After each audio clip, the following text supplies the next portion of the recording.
Les Ivoiriens retiennent leur souffle encore ce soir, espérant une victoire du Maroc sur la Zambie ou une défaite de la Namibie devant le Mali, après avoir été trahis par la belle famille camerounaise qui a disposé de la Gambie hier 3-2 pour se qualifier pour les huitièmes de finale de cette CAN ici en Côte d'Ivoire. Et en attendant que Accra Dio ne livre tous ses secrets, tous les regards sont tournés ce soir vers Korogo, le peuple sénoufo qui abrite ce soir ces deux matchs importants pour les Ivoiriens, même si, tout comme eux, leurs éléphants suivront ces matchs à la télé avec sans doute beaucoup de palpitations.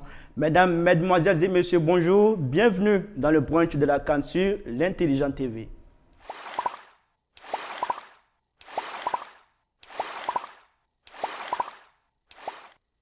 Merci d'être toujours nombreux à suivre le brunch de la CAN, la meilleure des émissions de débrief et d'analyse ici en Côte d'Ivoire pour ce qui est de cette CAN 2023 avec ses consultants réputés pour leur fine connaissance du football, deux footballeurs et un technicien, un coach. Coach Alain, bonjour. Bonjour Khalil. Bienvenue à vous. Merci. Zézéto, bonjour. Bonjour Khalil. Bienvenue à vous. Merci. Charles Dago, bonjour. Bonjour. Bienvenue à vous. Merci, champion. Vous êtes heureux d'être là, j'imagine. Ben, écoutez, on est peut-être que là, hein. Beaucoup ont envie d'être à notre place. C'est ça. Voilà, c'est comme ça, les choses se passent. D'accord, c'est le 11e numéro du brunch de la CAN et de façon logique, nous allons manger ensemble le 11e plat du riz couché.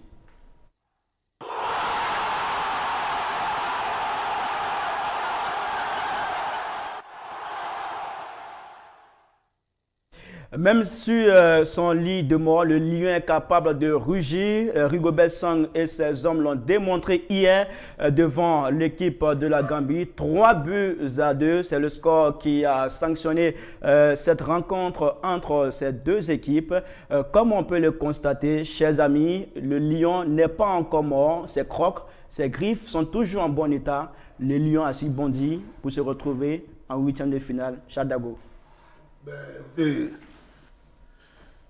Vous êtes en train de me permettre de chuter directement, même dans mon piment. Vous n'allez pas le faire directement. Oui, non, mais non, c'est pas bien grave. Mais je vais rester quand même sur la production. C'est ça. Voilà ce qui s'est passé sur le terrain. En tout cas, j'ai vu des joueurs camerounais transcender. Honnêtement, des garçons pas trop talentueux. Ça, honnêtement, depuis le début de la compétition, mais on peut montrer qu'ils en avaient vraiment au niveau... Ils avaient envie. Non, je vais employer l'expression qu'on utilise chez nous. Les couilles. Ouais. Sérieusement, les Camerounais ont montré, franchement, qu'ils étaient des hommes. Ils ont eu un adversaire de taille. Oui, les Gambiens ont joué au football. Ils n'ont pas pensé à ce... Parce que chaque fois, les Camerounais battaient toujours les Gambiens. Mais ils n'ont pas pensé que les Gambiens étaient à cette hauteur-là. Mais ils ont su se mettre au niveau des Gambiens. Jusqu'à leur dire, à la fin, c'est nous qui gagnons. Vous et moi, nous disions le jour de nos matchs que c'est un état d'esprit que tu prépares depuis l'hôtel, dans le couloir, dans le vestiaire, avant de rentrer, même sur le terrain. Que ceux-là, quel que soit le football qu'ils produisent, ils ne doivent pas nous battre. On doit les gagner. Je pense que c'est avec cet état d'esprit-là que les Camerounais ont évolué hier. Sinon, sur le plan du jeu, oui, ils ont joué, ils ont rivalisé. Les Gambiens ont rivalisé avec eux. Mais c'est au niveau de la détermination, de la volonté que les Camerounais ont fait la différence. Et surtout ça, au niveau du mental, Zézéto. Et ça, ça a été vraiment fort. Ils ont démontré qu'ils ont un mental solide, un mental fort. Mené 2-1, ils reviennent au score. Quelques minutes après, juste, je crois, 2-3 minutes après. Et 3 minutes après le retour au score, il y a un troisième but qui est marqué. Il faut avoir un mental de fer pour le faire. Bien sûr. Comme j'ai toujours dit, il y a plusieurs étapes dans le football et surtout dans un match. Soit tu gagnes le match parce que techniquement ou avec les jeux que tu as, tu es très bon, ou tu as beaucoup de chance, tes actions passent, ou quand tu n'as pas ces deux choses-là, c'est le mental. Je pense que hier, le match, pour moi, la meilleure équipe, c'était la Gambie. On va dire à peu près dans tous les compartiments, c'était la meilleure équipe. Mais le meilleur mental, c'était le Cameroun. Parce que vu tous les matchs qu'ils ont fait depuis le début jusqu'à ce match-là, ils n'étaient pas partis. Même si c'était le Cameroun sur le papier favori, mais sur le terrain, ils n'étaient pas favoris. Eux-mêmes, ils le savaient. Eux-mêmes, ils le savaient. Donc, il fallait changer quelque chose pour pouvoir avoir un résultat. Et mentalement, c'est ce qu'on recherche. Il y a des matchs où tu es un jour sans, c'est comme ça. Parce que l'adversaire est plus fort. Mais mentalement, quand tout ça, ça fait un déclic dans la tête. Vous avez vu, comme j'ai dit la dernière fois, sur une émission passée, et tant te dit, même si tu es mené et qu'il reste 2 minutes, tu peux égaliser le but. Il faut y croire. Il faut y croire. Faut y croire. Parce que le Sénégal, vous avez vu comment on va dire, les 3 buts qui sont venus. Les 3 buts. Ça veut dire les deux buts. C'est ça, les 2 buts du Cameroun et puis le but de la Gambie. En moins de 10 minutes. En moins de 10 minutes. Vous avez vu comment le match a basculé? La Gambie a marqué à la 85e minute. Exactement. Le Cameroun a égalisé à la 87e minute. Voilà. Et 90 minutes plus 1, le Cameroun a marqué 3e but. Vous avez vu? Donc quand tu mets ce genre de mental, quand vous êtes préparé mentalement, quand on vous a choqué, je pense que même en 10 minutes, il peut y avoir au moins 5 buts, 6 buts. Parce que il y a une pression qui est là, il y a un déclic qui est là. Et nous, je reviens toujours sur nous, la Côte d'Ivoire, c'est ce qui nous a manqué. Parce que le Cameroun, à un moment donné, ils ont changé de rythme. Quand ils étaient minutes 2-1, ils ont senti que là, si on ne fait pas ce qu'il faut, les minutes vont vite passer, on sera mort. Ils ont mis la pression. Et de l'autre côté aussi, les Gambiens aussi, ils ont réagi aussi. Donc, ce mental sur ce terrain-là, c'est celui qui était le mieux armé qui allait sortir vainqueur. Et le Cameroun nous a toujours démontré que c'est pas le Brésil, c'est pas le football. Voilà, tu vas pas t'asseoir pour dire waouh, non. Ils vont jouer, à un moment donné, tu vas être là, tu vas dire mais putain, s'il faut avoir ce mental-là, voilà. C'est ça, le mental. Je pense qu'il faut féliciter les Camerounais parce qu'ils nous ont montré, même si on ne joue pas bien, comment il faut gagner un match. Ils nous ont montré ça hier. Il faut féliciter les Gambiens aussi. Qui ont fait aussi un très beau match. Super, alors super. Coach, le mental a fait la différence, comme ils l'ont signifié Zézeto et Charles Dago. Mais est-ce que le coaching aussi a favorisé le Cameroun? La dernière fois, vous avez décrié le coaching qui a été fait par, j'ai failli dire Zézeto, même si on lui souhaite des vocations au niveau du coaching. Rigobert Song, vous avez décrié son coaching pour le deuxième match. Comment vous avez trouvé le coaching de Song hier? Le coaching de Song hier était super. Parce qu'il n'a fait qu'aligner la première équipe qui a joué le premier match. Et il a confié les rênes de cette équipe à un joueur que j'ai adoré dans cette équipe du Cameroun hier, Eto'o Ekambi. Karl Eto'o Ekambi, sur tout le front de l'attaque, il a encouragé ces enfants-là. Il leur a donné cette envie-là d'aller chercher la victoire. Il a été le premier à marquer. Et derrière, même quand il y a eu l'égalisation, il a été celui-là même qui a boosté ses jeunes frères à aller jusqu'au bout. Regarde sur le dernier but du Cameroun, où il provoque le corner. Et c'est lui qui replace tous ses amis dans la surface de réparation de la Gambie. Comme un leader. Comme un leader. C'est ça, c'est de la détermination. C'est cette envie-là qu'on recherche pour notre équipe nationale de Côte d'Ivoire. Et hier, il a joué sa partition. Il a marqué, il a boosté ses petits frères, il a boosté tout le peuple camerounais. Et ce qui m'a plus marqué, d'habitude, Song était calme et il regardait jouer. Mais hier, malgré qu'il était faible, qu'il n'arrivait pas à sortir des mots, mais le fait qu'il soit arrêté, donner des consignes, encourager les jeunes gens, je pense que ça l'a permis de sortir. L'enjeu était de taille. Mais écoutez, quand tu as un match de ce genre, comme l'ont dit Dago et puis Zeto, le mental fait la différence, mais au finish, c'est la détermination qui est le mot d'ordre. Les gars, on ne peut pas échouer. Et on ne doit pas échouer. Je pense qu'ils ont continué le message qui leur a été passé par leur président de la fédération. Et je suis sûr que cette équipe du Cameroun, contre le Nigeria en 8e de finale, ça sera l'une. Oui, un match vraiment qui s'annonce palpitant. Alors, Chadago, est-ce que après le match d'hier, vous reconsidérez votre position vis-à-vis de Rigobert Song? Vous l'avez dit ici, il n'a pas le niveau pour coacher cette équipe. Heureusement que mon vocabulaire était au présent. Heureusement que mon vocabulaire était au présent. Sinon, quand on dit en général un coach n'a pas le niveau, c'est parce qu'il y a des incompréhensions. Mais en même temps, j'avais aussi dit que je ne comprenais pas qu'il pouvait changer toute une équipe en une deuxième mi-temps. Voilà. Au deuxième match. Au deuxième match, mais c'est beaucoup plus en mi-temps même qu'à la deuxième mi-temps qu'il a bouleversé toute son équipe. Et ça déséquilibre justement les équipes. Est-ce que tu vois? Bon, mais certainement qu'il a réalisé, lui et ses adjoints, qu'ils ont commis une erreur, n'est-ce pas? Parce que c'est un peu ce que Gassé faisait. Hein. Quand il met 2-3 joueurs, ça ne va pas trop, il les change, il les remet. Les parallèles ne finiront pas avec le prochain match, il les ramène, tout ça. Et donc, lui, il a fait certainement qu'il a dû discuter avec le grand Samuel. Et puis, ils se sont mis d'accord. C'est pour ça qu'on souvent aussi, c'est bon d'avoir des connaisseurs vraiment comme dirigeants. Hein. Souvent, c'est très important aussi. Oui, quand les présidents ou les vice-présidents, je ne sais pas dire, au niveau des comités exécutifs d'une fédération, quand il y a des grands footballeurs là-bas aussi, les entraîneurs ne peuvent pas faire n'importe quoi. Parce qu'ils vont venir expliquer tout type de schéma. Mais le dirigeant pourrait dire, mais ce que tu expliques là, nous on ne comprend pas ça. Parce qu'il a aussi joué au foot, n'est-ce pas? Et donc, oui, je peux reconsidérer ma position vis-à-vis de Song ce matin, dans la mesure où hier, ils se sont assis, voilà, ils ont certainement fait le bilan, ils ont fait le point, puis ils se sont dit, il fallait qu'on aligne ces jeunes gens-là. Et que ceux-là, ils ont peut-être la force de supprimer agréablement les uns les autres. Ils l'ont fait, c'est beau. Bravo. C'est ce que nous demandons quand on est consultant. En réalité, notre rôle là, c'est de tirer la sonnette d'alarme. Et puis en même temps, c'est de proposer.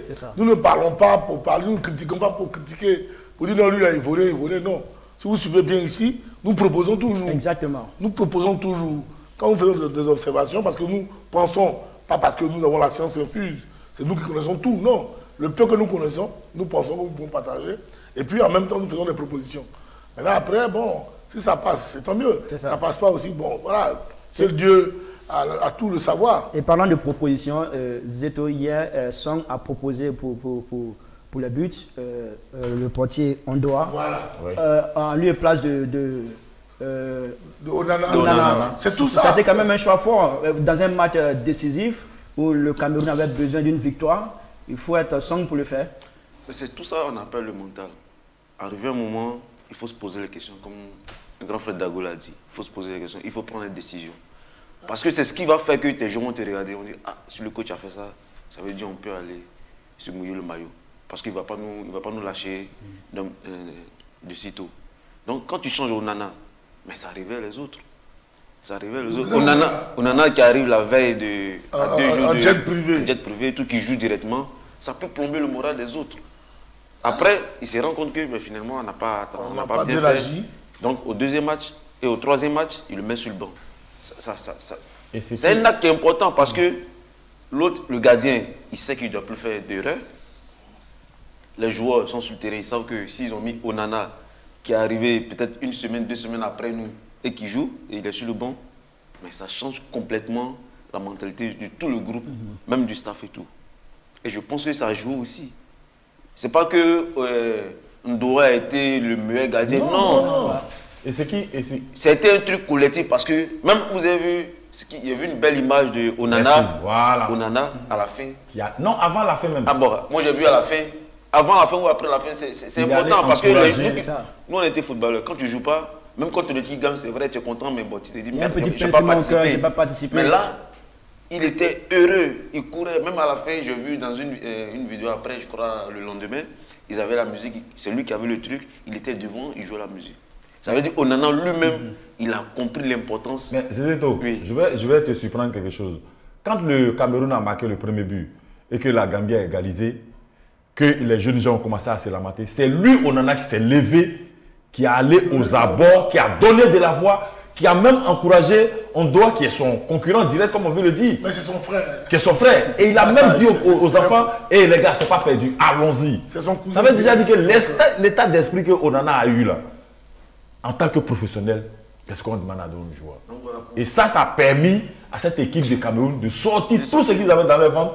Et Dieu merci. Est-ce qu'on doit être désormais le numéro 1 du Cameroun pour les buts? Non, moi je dirais que ça dépend encore des ça dépend des matchs qui vont suivre. Voilà. Parce que les matchs se suivent, mais ne se ressemblent pas. Mais c'est tout. En même temps aussi, sa question elle est de mise, elle est importante. En même temps aussi, à un moment donné, quand on est athlète de haut niveau, on doit pouvoir réaliser qu'on a joué 100 mois, l'équipe s'est bien comportée. Ceux qui sont bien comportés là, continuer. Bien sûr. Donc, pour moi, Onana doit avoir même, je veux dire, la force de dire, on doit continuer. Oui. Et je suis là. Parce qu'on ne va pas toujours rester dans la situation, non, c'est moi qui suis titulaire, alors que tu sais bien qu'il y a trop de...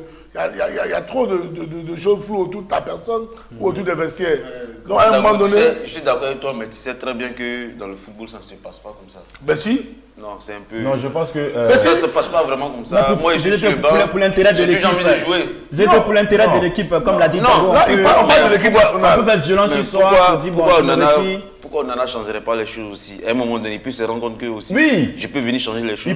J'ai fait une erreur, peut-être que je suis venu en retard, j'ai joué précipitamment, ça n'a pas marché. Là, le gars, il a repris la passe. S'il y a l'occasion de rejouer, mais je vais te démontrer que non, vous êtes trompé aussi. Donc, c'est dans les deux sens. Et là, ça serait une Donc, très je bonne pense que concurrence. c'est très... Je suis d'accord avec le grand frère Dago, mais si le coach te dit Onana, tu vas jouer, tu ne vas pas dire non, il faut laisser l'autre, il va jouer. C'est comme si tu fais tes responsabilités. D'accord, le choix revient. Le choix revient toujours au coach.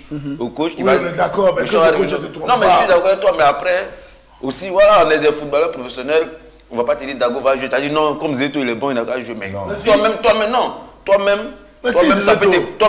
plus tard, ça peut te porter préjudice aussi. Non, je viens. Si, quand même. Non, ce que je dis. Sur le moment, tu l'as fait parce que. Voilà, tu t'es dit, non, toi, ça dans ne ta veut pas tête. dire que je ne suis pas bon footballeur. Non, c'est pas de ça que je parle. Je viens. On va je s'écouter. dis qu'écoutons-nous très bien. Nous sommes dans une équipe nationale où nous sommes tous appelés, on a de la valeur.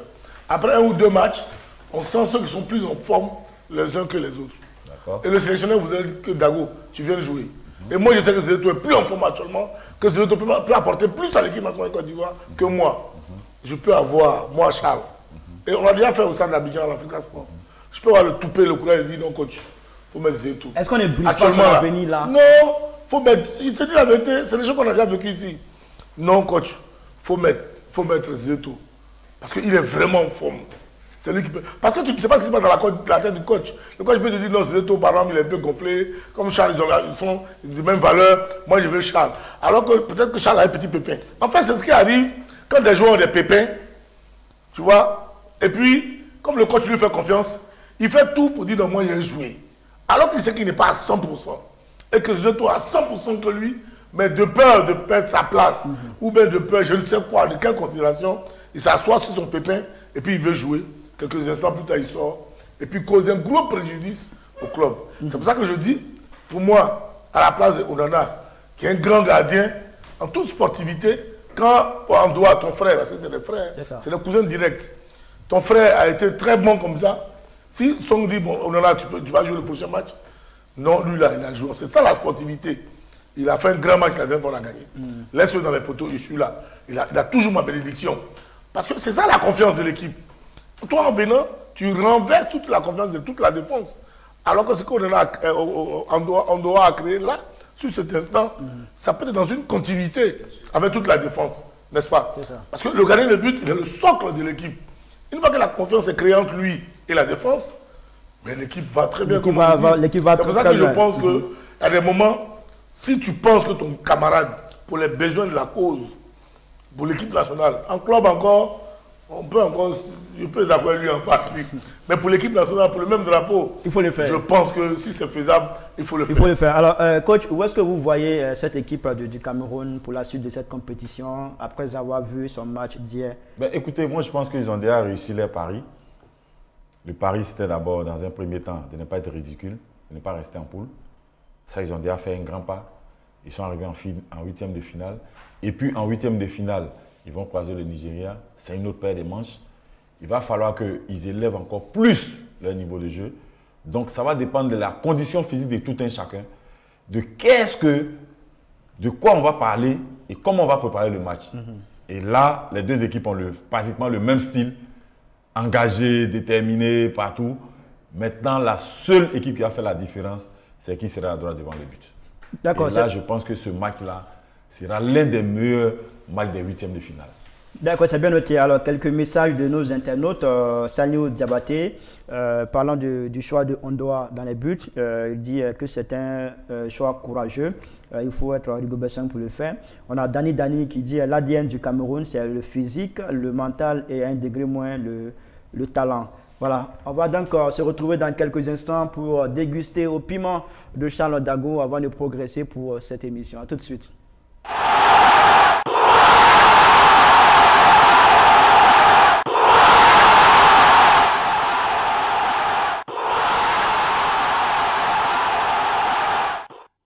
Charles Dago, dans le piment, vous avez décidé de vous intéresser au discours qui a été tenu par Samuel Eto'o.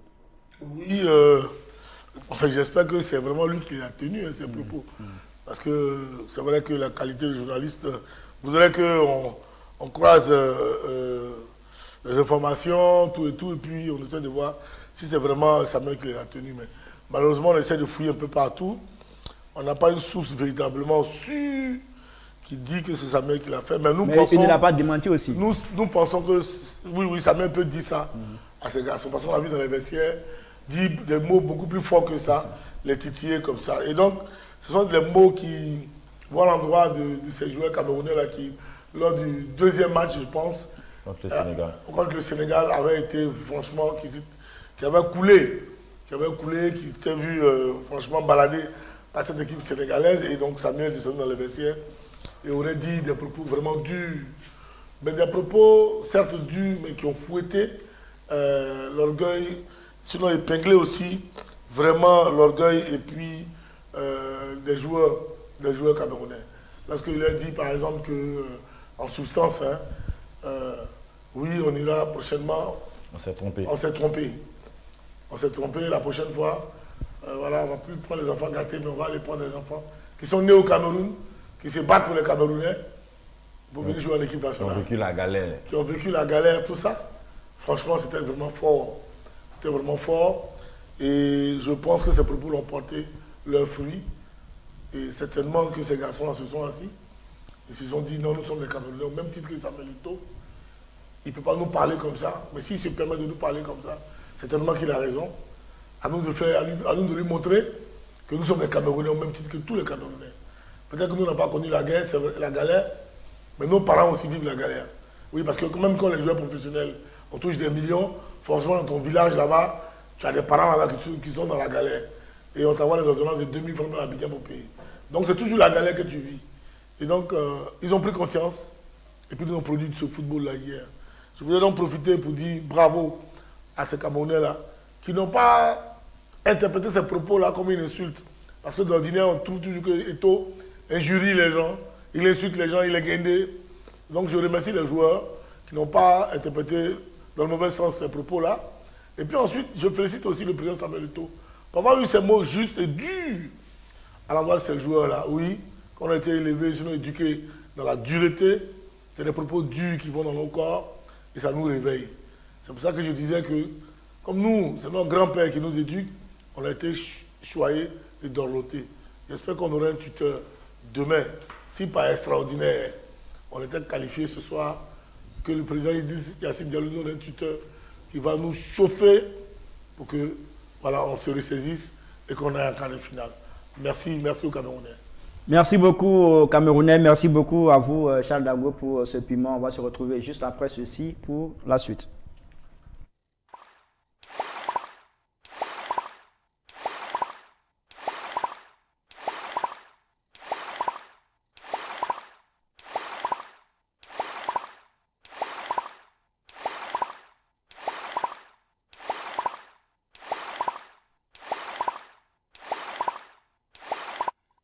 De retour sur les antennes de l'Intelligent TV, vous êtes dans votre émission Le Brunch de la CAN. Nous sommes toujours dans la première partie qui est intitulée Le riz couché. Et nous sommes en train d'évoquer ce match entre le Cameroun et la Gambie.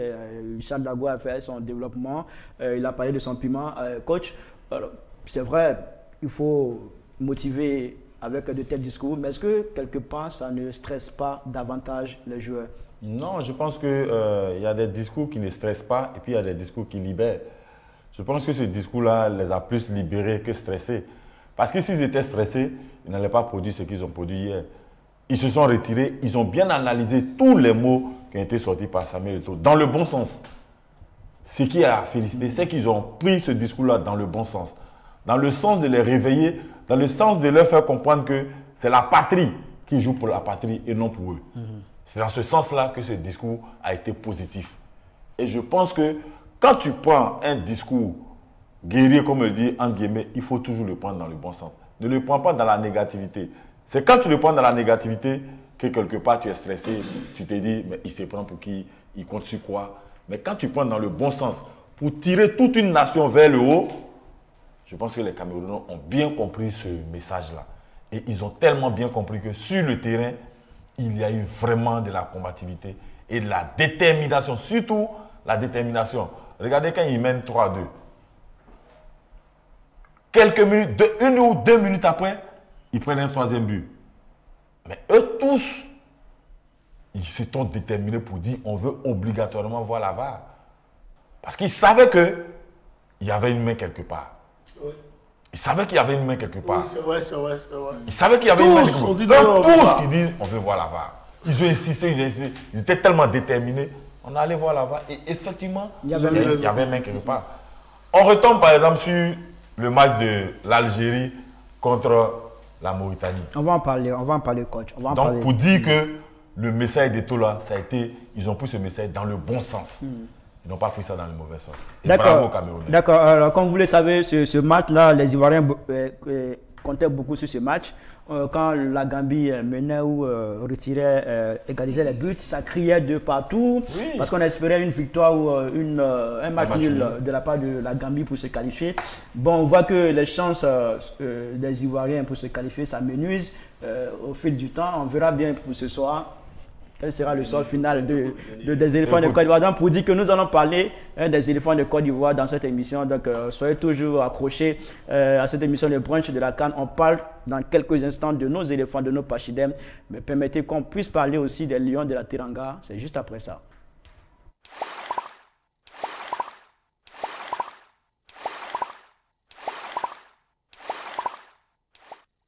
L'autre match dans la poule C, dite poule de la mort, opposait le Sénégal à la Guinée-Conakry. 1-0 pour les poulains, 2-0 autant pour moi. Les Sénégalais ne m'en voulaient pas. 2-0 pour les poulains de Aliou Cissé qui termine en tête et 1-0 avec 9 points. Le champion en titre fait un sans faute. Vous l'avez bien résumé, un sans faute. 3 matchs, 3 victoires, 9 points. Avec un jeu tranquille, léché, tranquille, les attaquants qui marquent, les milieux qui défendent. Et je crois même que Ghana a marqué hier, je crois, si je ne me trompe pas. Tout va bien dans cette équipe.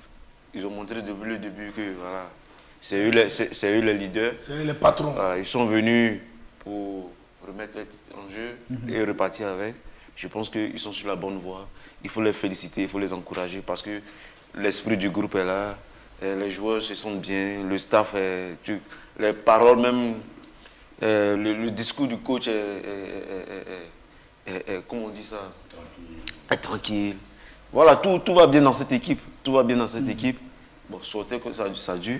Parce que maintenant, là, on passe au match direct.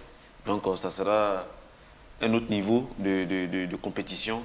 Donc, pour moi, la meilleure équipe pour l'instant, même dans le jeu, même dans l'esprit, même dans le comportement, c'est le Sénégal. C'est le Sénégal. Donc, je dis félicitations au staff et puis à tous les Sénégalais. Voilà. Puis, maintenant, on verra comment ça va se passer la suite. D'abord, Charles, est-ce que vous partagez ce point de vue quand il affirme que tout va bien au Sénégal? Hier, on a vu contre la Guinée, le Sénégal a été dominé tout au long du match. Les stats disent 54% pour la Guinée, 47% pour le Sénégal. Est-ce que tout va bien dans cette équipe? C'est vrai, cette équipe gagne. Tout va bien pour le Sénégal depuis 2021. Depuis 2021, il gagne partout, il gagne tout le monde. Là, il gagne 3 matchs. 54%, 47%, avec 46%, c'est pas une domination outrageuse. Non. Puis tu as 47%. On a vu des gens qui avaient 74% de possession de balle, ils ont perdu. Le Sénégal ils ont fait tourner. Ils ont fait un véritable turnover. C'est-à-dire les 27 joueurs qui sont venus là. Aliou Cissé a donné la chance à tout le monde de venir jouer la Coupe d'Afrique. C'est-à-dire le prochain match là, du Sénégal là. C'est-à-dire la compétition qu'il a créée entre eux là même là va décupler les envies des uns des autres. Ils vont certainement marcher sur les prochains. Est-ce que cette victoire est importante pour la suite? Ah oui, elle est importante en ceci que des joueurs qui ne partaient pas comme titulaires ont eu la chance de jouer. Et ceux-là encore ont demeuré dans la dynamique de victoire de l'équipe. Ça veut dire que ceux qui sont sur le banc de touche là, ils sont dans une disposition positive. Même ceux qui sont dans les tribunes, ils sont dans la même disposition que ceux qui sont sur le terrain. Ouais. Donc il suffit que quelqu'un rentre et que voilà, ça roule, ça coule de source. Et ça, c'est très, très, très important pour un groupe. Et donc, moi, pour moi, je trouve que c'est le meilleur groupe actuellement. Ils ont tout ce qu'il faut. Parce que quand tu les vois jouer, ils sont sérieux. C'est vraiment des professionnels. Ils sont sérieux. Et ils n'ont même pas peur de mettre le pied, surtout les plus jeunes. Ils n'ont pas peur. Vraiment, pour moi, je ne serais pas étonné que le Sénégal retourne avec son trophée. Voilà, parce que tous ceux qu'on appelait les grands, là, franchement, à commencer par l'ami de Zézeto. Belmadi. C'est une déception gravissime, déception grandissime, pardon. Déception. Donc voilà, je pense que le Sénégal mérite cette victoire sur la Guinée. Et puis le Sénégal a toujours battu les Guinéens depuis un certain temps. Voilà. S'il y a une équipe qui fatigue bien le Sénégal dans l'Afrique de l'Ouest ici, c'est bien la Côte d'Ivoire. Après ça, bon, tout le monde... Voilà. Et donc moi, je suis content pour ce groupe-là. Je suis content, mais c'est surtout pour Aliou Cissé que je suis content. Voilà, c'est une génération de coachs comme Kamara Ibrahim, voyez-vous, comme Aïdara Choualio, des jeunes africains en qui des gens ont confiance. Vous voyez le coach du Maroc, voilà, des jeunes en qui les fédérations ont confiance. Et là, regarde le travail qu'ils font. Même Diabel, depuis même sa victoire, on lui a fait confiance jusque-là. Bon, moi je pense que c'est le haut là maintenant pour lui. Mais je veux dire, il est temps, un grand temps, qu'on cède la place à tous ces jeunes entraîneurs africains dans nos différents pays, qu'on leur donne le temps de travailler comme il se doit. Mais quand tu prends le parcours d'Aliou Cissé, c'est vraiment un travail qui est fait en crescendo. C'est ça. Parce qu'il gagne, il va gagner 2 fois consécutivement. Je suis sûr que s'il gagne encore, le président Senghor va lui demander de rester pour gagner encore peut-être en 2027. Un 3e trophée. Voilà. Alors coach, pour vous, qu'est-ce qui fait sa force, la force de Aliou Cissé? C'est la continuité, le langage, faire confiance à tout son staff, faire confiance à toutes les autres sélections, à tous les autres sélectionneurs, faire confiance à tout le peuple sénégalais, à tous ceux qui ont implanté les centres de formation des académies au Sénégal. Je pense que c'est cette confiance-là que Aliou Cissé leur fait, qui décline aujourd'hui sur la sélection. Parce qu'il s'est dit que si tous ces joueurs-là, qui viennent de ces académies-là, avec les sélectionneurs ou bien avec les entraîneurs qui sont là-bas, me proposent un joueur, mais c'est vrai que j'aurais mon mot à dire, mais je suis sûr à 80% que c'est un talent. Donc voilà la différence. Et puis l'autre différence, l'autre différence encore, c'est qu'il travaille sur un projet à long terme, pas à court terme.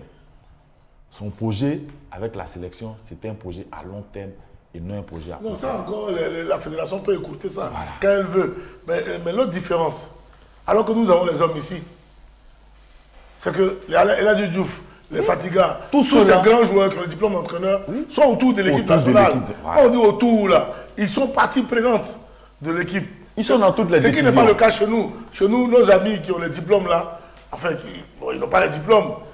Des fois, on se pose la question, mais quel est véritablement le rôle? Je parle de Bona, Haruna, tout et tout. Bon, Haruna, le manager général, là, lui, il est dans l'administratif. Ça se comprend. Donc, ils sont tous dans l'administratif, en fait. Alors que ce qu'il faut, c'est vraiment d'avoir un Yaya Touré, parce que c'est eux qui ont les diplômes d'entraîneur. Un Kamara Ibrahim, Yaya Touré, Kolo Touré, Kopa Bari. Imaginez-vous ces 4 là autour de Gassé. Mais est-ce qu'on leur donne la chance, l'occasion de venir? Oui, non, mais... Là, ma proposition va effectivement à l'endroit des décideurs.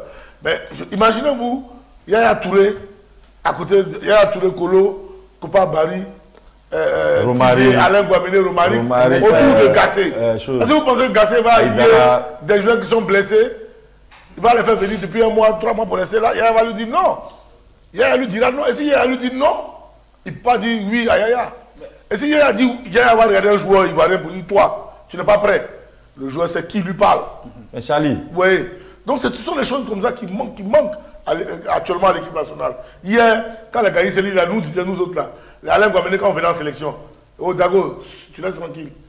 Mais nous, on sait qui nous dit, tu laisses tranquille, n'est-ce pas? Donc, si on a ces champions d'Afrique là, franchement, ces champions d'Afrique là, autour de n'importe quel entraîneur, vous verrez que les choix qui seront faits seront des choix forts. Et les choix tactiques seront aussi forts, comparativement à ce qui se passe, actuellement. Ouais. Voilà, c'est juste pour dire que moi, je suis allé au Sénégal, j'ai vu, et c'est la remarque que j'ai faite. Donc, ce qui fait que Aliou Cissé, Aladji Diouf, Oui. il se permet même de parler parce qu'il connaît ses joueurs. Oui.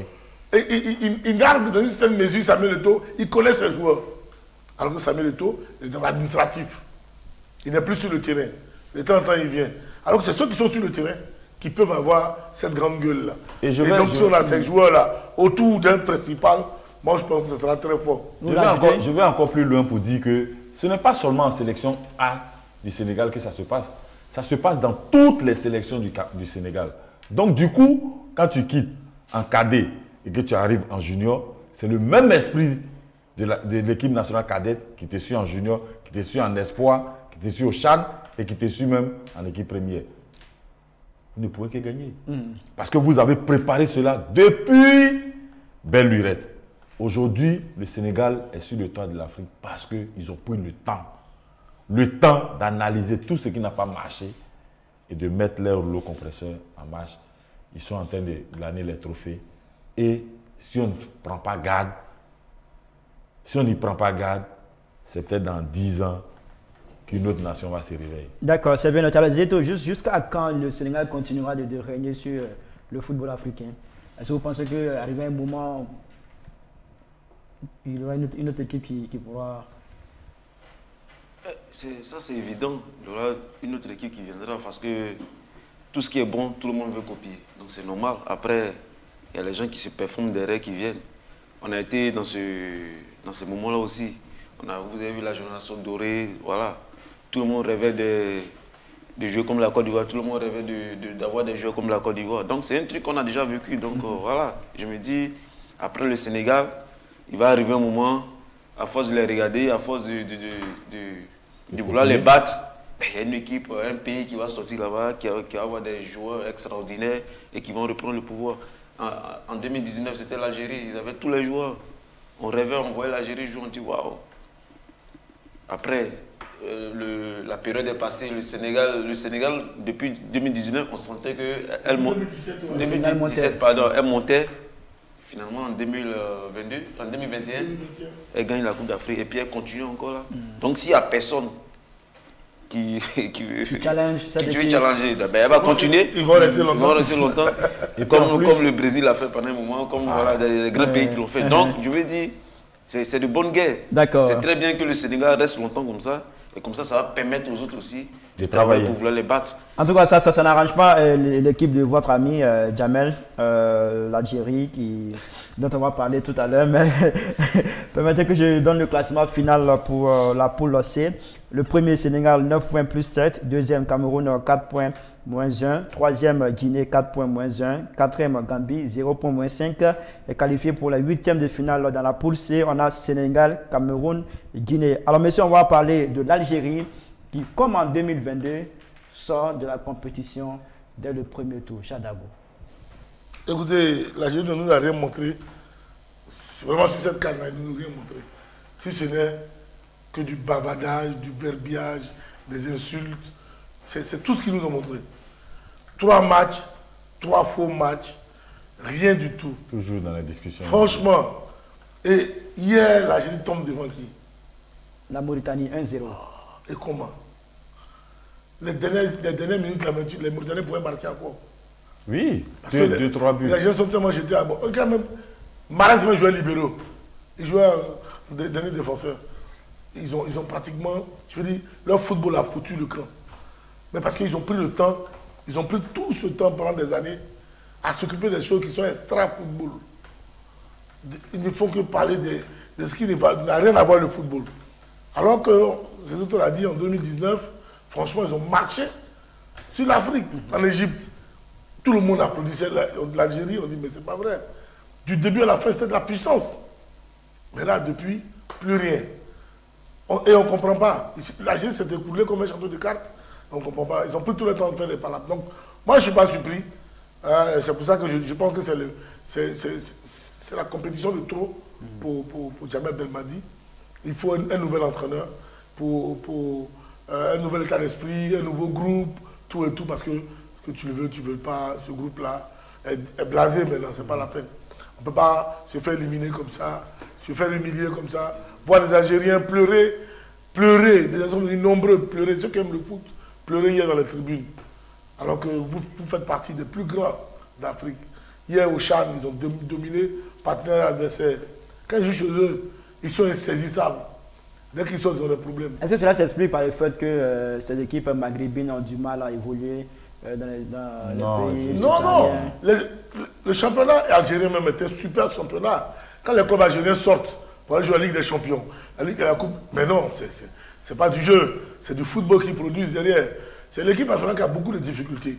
Mais on croyait qu'elle avait vaincu ce signe indien en avant gagné la Coupe d'Afrique en Égypte en 2019. Donc on était convaincu qu'elle allait maintenant faire partie des grandes nations qui allaient venir titiller n'importe quelle équipe en Afrique subsaharienne. Mais depuis là, plus rien. Et moi qui étais plus convaincu, même surtout par rapport à ces deux équipes-là, et l'Algérie et le Maroc, je suis en train même de douter même par rapport au Maroc. Parce que là, le deuxième match que le Maroc nous produit, le Maroc a commencé à nous dire non, c'est la chaleur. C'est la chaleur. C'est-à-dire qu'on trouve des petites excuses. Alors que dans cette même chaleur, les autres courent. C'est ça. Quand les autres qui sont ici, ils vont chez vous là-bas, ils ne disent pas qu'il fait trop froid. Ils s'adaptent à ce froid, bon, même si le froid est plus intéressant que la chaleur. C'est bien compris, Charles Dango. Alors, coach, parlons des choix tactiques de Belmadi, l'ami de Zézeto. Il a commencé ce match avec les cadres de son équipe sur le banc. On avait Mahrez, Slimani, Bentaleb et Belaïli qui sont restés sur le banc. Ils sont rentrés à la deuxième mi-temps. Et pendant la première mi-temps, à la 37e minute, l'Algérie prend l'unique but de la partie, qui donne la victoire à la Mauritanie sans sa qualification. Quelle analyse faites-vous de ces choix tactiques de Belmadi? Je pense que Belmadi a voulu faire comme en 2019, où il a pris le risque de mettre l'ancien capitaine là sur le banc, et puis Mahrez a explosé. Pour lui, il pensait qu'en faisant ça, ça allait permettre à ces jeunes, Awa et puis les autres là, de vraiment tirer leur épingle du jeu. Mais malheureusement, en phase 2, ils avaient une équipe athlétique déterminée, une sélection qui avait plus envie que l'Algérie. Parce que, il faut remarquer, le sélectionneur de la Mauritanie a qualifié la dernière sélection qu'il avait entraînée en 8e, pour la première fois de son histoire. Les Comores. Et après, il devient le sélectionneur de la Mauritanie qui n'a jamais gagné un seul match aux éliminatoires. Il n'a fait qu'un seul match, il avait bien d'une seule victoire pour qualifier la Mauritanie pour la première fois encore dans l'histoire du football. Après 3 participations. Donc, il réussit son passage aux Comores. Ce même esprit de guerrier, il le transfère aux Mauritaniens. Et cette fois-ci, il vient avec une nouvelle ère. Ce ne seraient plus les mêmes joueurs des autres clubs qui n'ont pas de temps de jeu avec lesquels il vient, mais plutôt des joueurs basés sur les joueurs du Chan, de la meilleure équipe de la Mauritanie, où il fait un bloc autour avec des Sénégalais qui naturalisent, des Gambiens qui naturalisent, quelques nations qui naturalisent, et il forme un bon bloc autour avec sa philosophie, avec la détermination, son fighting spirit. Voilà ce que ça a donné. Ils ont bouffé l'Algérie dans tous les compartiments parce qu'il est resté zen, il est resté calme. Pendant ce temps, Belmadi et tous ses joueurs ne faisaient que crier « Va, ceci, oui ».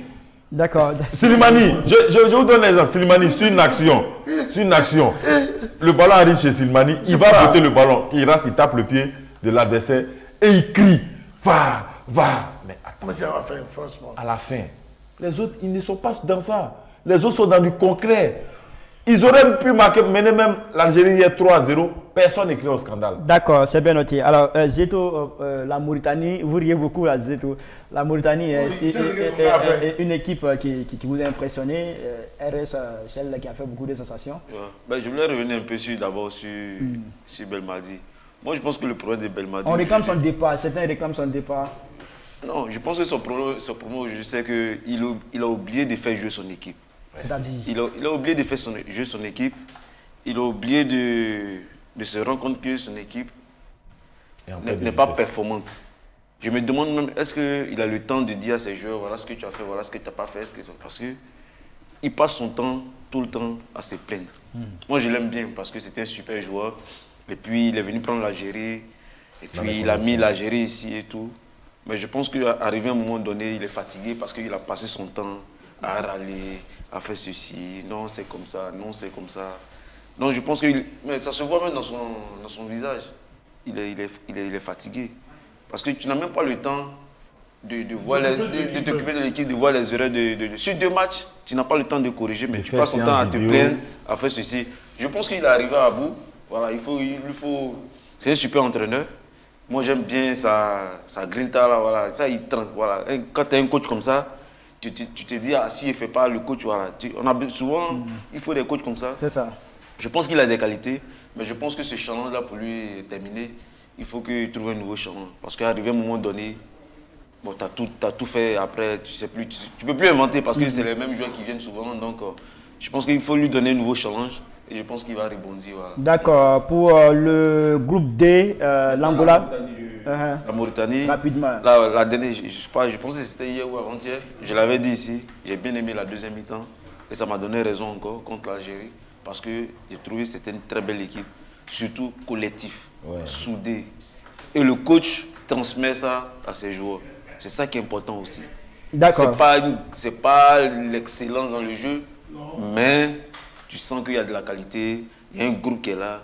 Et au final, mentalement, il y a des matchs, comme j'ai dit, on n'a pas besoin de gagner techniquement forcément, ou parce qu'on a une individualité. Non, quand le collectif est là, quand le mental est prêt, on peut s'en sortir. D'accord, il y a des équipes qui se sont sorties dans cette compétition, notamment dans la poule D. L'Angola a terminé en première position, 7 points plus 3. Deuxième, Burkina Faso, 4 points moins 1, qui a été battu par l'Angola, 2-0. Troisième, Mauritanie, 3 points moins 1.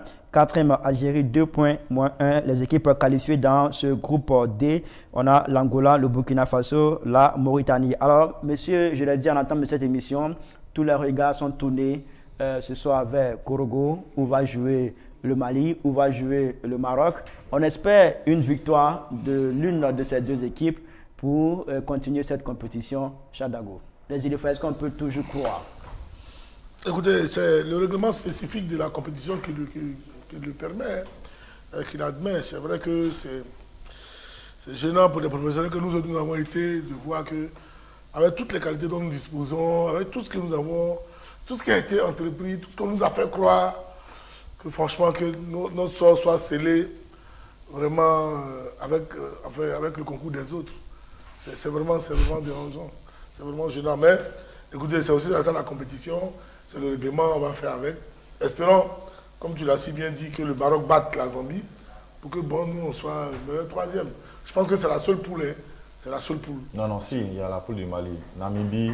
Oui, on a 2 poules qui jouent aujourd'hui. Oui, il y a 2 poules qui jouent, mais l'autre poule, là, c'est pas la peine.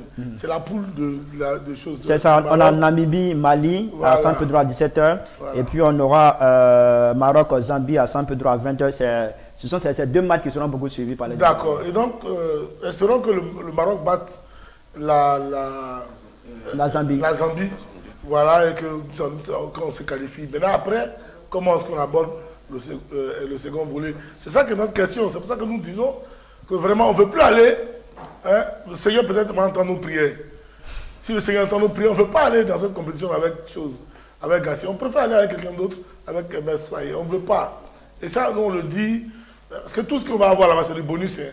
Tout ce qu'on va avoir là, c'est le bonus. Ce ne sera pas de son fait. C'est pour ça qu'on souhaite que ce soit dans l'optique de préparer quelque chose demain, qu'on fasse cette proposition. Maintenant, moi, ce dont j'ai peur, pour avoir joué beaucoup en Afrique ici, c'est que les calculs sont faits aussi durant la Coupe d'Afrique. Ouais. Les calculs sont faits durant la Coupe d'Afrique. Donc, je voudrais que la CAF soit très vigilante dans ce match Zambie-Maroc. Parce que les Marocains peuvent faire des calculs pour dire, bon, nous, on n'a pas envie de rencontrer la Côte d'Ivoire vers les demi-finales là-bas. Parce que ça reste un adversaire de taille. À domicile, 60 000 spectateurs peuvent jouer cette donne et puis battre après le Maroc. Donc le Maroc peut jouer le match nul, un faux match à la Zambie pour que nous ne se qualifie pas. Donc je souhaite que la CAF soit très regardante pour que le match se joue dans un très bon état d'esprit, comme tous les matchs sont joués sans tricherie aucune. Voilà. S'ils ont fait le match nul convenablement, il n'y a pas de problème. Mais que ça ne soit pas des arrangements pour dire que Voilà, il faut qu'on sorte la Côte d'Ivoire. D'accord, alors monsieur, on est un peu pris par le temps. On va partir pour le Garba. De toute façon, ça permettra à chacun d'entre vous de revenir sur ces chances de qualification des éléphants dont parlait Charles Dago. On se retrouve pour le Garba.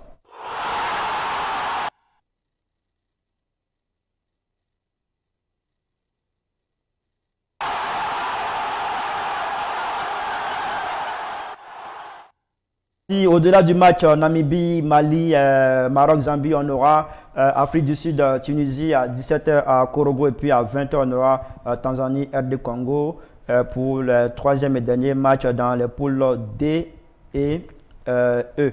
Alors, Zeto, comment vous voyez ces différentes rencontres? Bon, j'espère qu'on verra de bons matchs déjà, de bons matchs. Mais je sais que ça va être des matchs très difficiles. Parce que il y a des équipes qui doivent se qualifier, qui doivent prendre des points. Donc ça va être des matchs très difficiles pour moi. Donc il faut s'attendre à des bons matchs comme on l'a vu depuis 2 jours.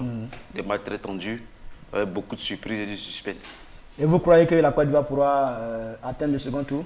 C'est ce qu'on veut tous. C'est ce qu'on veut tous. Maintenant, comme on dit, ça ne dépend plus de nous. Donc on va attendre ce que les autres vont montrer, ou les résultats des autres. En ce moment, on saura. Mais maintenant, je ne peux pas vous dire que la Côte d'Ivoire sera qualifiée. D'accord. Je ne joue pas, je ne suis pas sur le terrain. Donc, alors coach. Si tu jouais, tu pouvais dire que... Oui, à 80%, je pouvais dire quelque chose. Alors coach, est-ce que Gassé et ses poulains méritent de jouer les 8e de finale en toute franchise? Écoutez, comment vous voyez le jeu? Écoutez, nous sommes tous Ivoiriens, nous sommes tous patriotes. Je pense que cette équipe nationale mérite... Au-delà du patriotisme, coach. Non, elle doit aller en 8e pour calmer les ardeurs. Ça, c'est de 1. De 2, il faut que l'équipe parte en 8e avec un collège d'entraîneurs. Le Maroc est obligé de gagner aujourd'hui. Pourquoi? Parce que le Maroc veut jouer ses 8e de finale à San Pedro.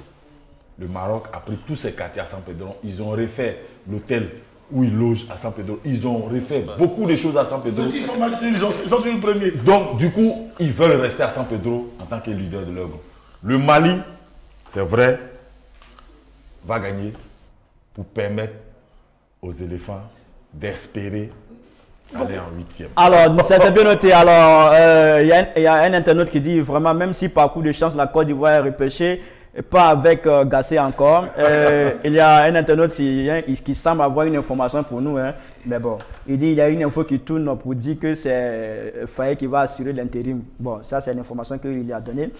Puis bon, et il y a un qui dit la Côte d'Ivoire mérite de jouer les 8e de finale, mais sans Gassé. D'accord, c'est bien noté. Merci beaucoup, chers amis, pour vos participations. Merci à toutes et à tous d'avoir suivi ce numéro du Brunch de la CAN. À très bientôt sur nos antennes. Au revoir.